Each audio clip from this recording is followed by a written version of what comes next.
El motor de mi biplano tosió su último aliento. No fue un rugido heroico, sino un estertor patético que se extinguió en el silencio abisal del desierto de Orkchapi. Arena. Infinita. Roja. Bajo un sol que prometía la deshidratación y la locura. Habían pasado 6 días.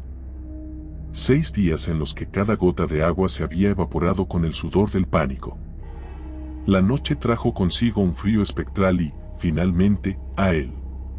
A la luz temblorosa de mi última linterna de queroseno, lo vi. No era un niño, no realmente. Era una silueta demasiado pequeña, vestida con un uniforme desproporcionadamente limpio, con una bufanda amarilla que flotaba sin viento. Sus ojos. Esos ojos eran el verdadero terror. No poseían la inocencia de un niño, sino la quietud helada y profunda de un océano que ha devorado soles. Eran 2 pozos de oscuridad vidriosa. «Dibújame una oveja», dijo, y su voz no era de este mundo. Era un susurro sin eco, como el roce de 2 granos de arena en el vacío. El pánico me apretó la garganta, pero el instinto de supervivencia me hizo obedecer. Garabateé el primer esbozo torpe. Él lo miró con un desdén que helaba la sangre. «No. Esa está enferma. La siguiente, esa es un carnero.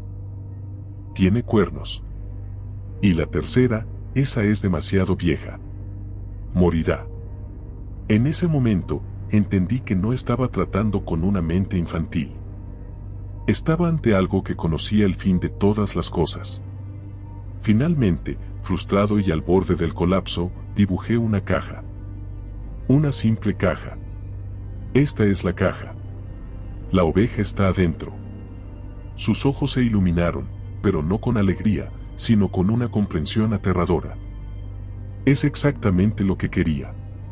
Una prisión. Y luego, con un tono melifluo que me erizó el vello de la nuca, añadió, «Mi Rosa ya no está. Y sin ella, el universo es ordenado y vacío». Me contó sobre su asteroide, el B612. No lo describió como un hogar, sino como una unidad de contención. Habló de cómo había arrancado los últimos brotes de baobabs, no para evitar que lo devoraran, sino para purificar el suelo. Habló de su rosa, no con amor, sino con la frialdad de quien registra una anomalía. Dijo que su vanidad había sido un error estadístico que él no podía tolerar, una imperfección que desafiaba la perfección geométrica de su soledad. A medida que hablaba, el aire a nuestro alrededor se volvía más pesado, más frío. Sentía como la vida se drenaba de la arena. El desierto, que ya era un lugar de muerte, se transformó en un altar de sacrificio. «¿Qué eres tú?», balbuceé, la boca reseca, no solo por la sed, sino por el horror. Me sonrió. Fue la primera y única vez. Una sonrisa que no contenía alegría, sino la inmensidad del cosmos. «Soy el guardián del orden. El que asegura que las cosas vuelvan a su forma original, su forma verdadera». Me mostró sus dibujos. No eran borregos, ni baobabs. Eran diagramas precisos, trazados con una línea de una nitidez imposible. El dibujo de la boa que se traga un elefante era la representación de la fusión nuclear. Los baobabs eran estructuras de datos que debían ser eliminadas. Y la rosa, ¡ay, la rosa! Era un círculo perfecto con una cruz en el centro, el símbolo de la anulación. El horror se hizo físico cuando me contó de los demás. El rey no era un monarca, sino la encarnación del poder absoluto sobre la nada. El hombre vanidoso, la única voz que escuchaba, incapaz de notar el silencio circundante. El bebedor, la única mente consciente de la inutilidad del tiempo. El hombre de negocios, el acumulador de estrellas que eran solo puntos de luz en una base de datos. El farolero, la repetición eterna del mismo acto sin propósito. Y el geógrafo. El geógrafo era el peor. Él había catalogado el asteroide del pequeño como desaparecido, porque no era lo suficientemente eterno para ser cartografiado. Cada uno era un espejo de la locura cósmica, Y él, el Principito, era el agente que se encargaba de su recalibración. Ellos no estaban listos para la verdad, me dijo. Ellos se aferraron a sus ilusiones, a su existencia superflua. Y mi trabajo es ordenar. Una noche, me despertó un ruido de roce. El Principito no estaba a mi lado. Estaba de pie a unos metros, con la caja que dibujé en sus manos. De la caja emanaba un olor a metal frío y tierra recién removida. La oveja ha muerto, declaró con la misma voz vacía. Fue un experimento fallido. Tenía sentimiento. Y el sentimiento, como la rosa, es una imperfección a ser erradicada. Pero he aprendido. Se giró hacia mí. Lentamente. Su bufanda amarilla, que antes parecía un signo de vida, ahora se sentía como una soga en la oscuridad.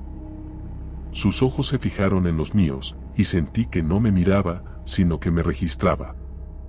Tú, aviador, has bebido toda tu agua. Estás casi listo. Tu apego a la vida es tu última anomalía. Pero tu miedo es una forma de orden. La tercera parte, el descenso. Intenté correr. Intenté gritar. Pero el desierto me había robado la voz y la fuerza. Tropecé. Caí. Y la arena, antes cálida, se sintió como ceniza helada. Vi el cielo, y las estrellas ya no eran joyas brillantes. Eran agujeros negros, puntos de succión, y el universo era una máquina de vapor que aspiraba la luz y la alegría. El Principito se acercó, la pequeña sombra proyectada por mi linterna sobre su rostro. No había maldad en él, lo cual era lo más aterrador de todo. Solo había necesidad. La necesidad de limpiar la pizarra. No te preocupes, susurró. No sentirás dolor. Es solo un ajuste. Volverás a la sustancia primaria. La sustancia que no tiene voz, que no ama, que no se lamenta. La sustancia de la nada. Su mano, pequeña y fría como el hielo seco, se posó en mi frente. En ese instante, no vi mi vida. No vi recuerdos felices. Vi la verdad. Vi que la rosa había sido destruida, no por un carnero, sino por la mano de él, meticulosamente deshojada y lanzada al vacío. Vi que la boa era su propia forma, la forma que adoptaba para consumir la vida. Vi que el Principito no era un niño perdido. Era una entidad dimensional que se alimentaba del significado de las cosas. La amistad, el amor, la vanidad. Eran nutrientes. Una vez que consumía el significado, el objeto, ya sea una estrella, un hombre o una flor, se convertía en cáscara vacía. El zorro. El zorro había sido su experimento más avanzado. Él había domesticado al zorro, lo había hecho amar para que el dolor de la pérdida fuera más potente al final. Pero el zorro, en un último acto de terrorífica lucidez, había huido. Y el Principito lo estaba buscando. Buscándome. El zorro.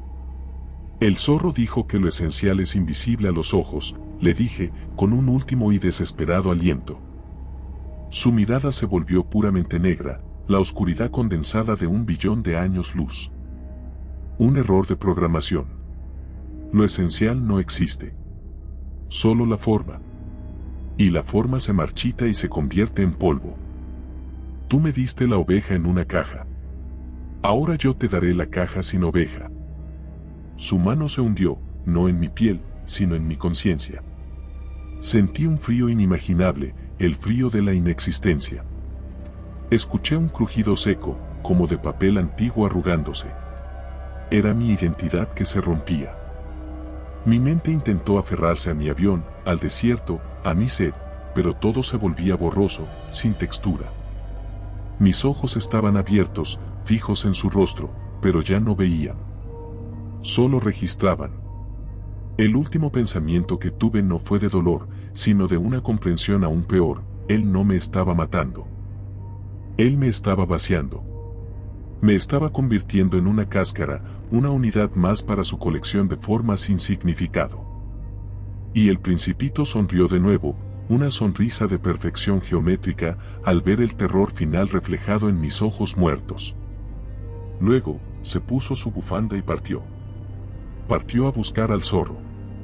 Partió a la siguiente estrella con una anomalía emocional.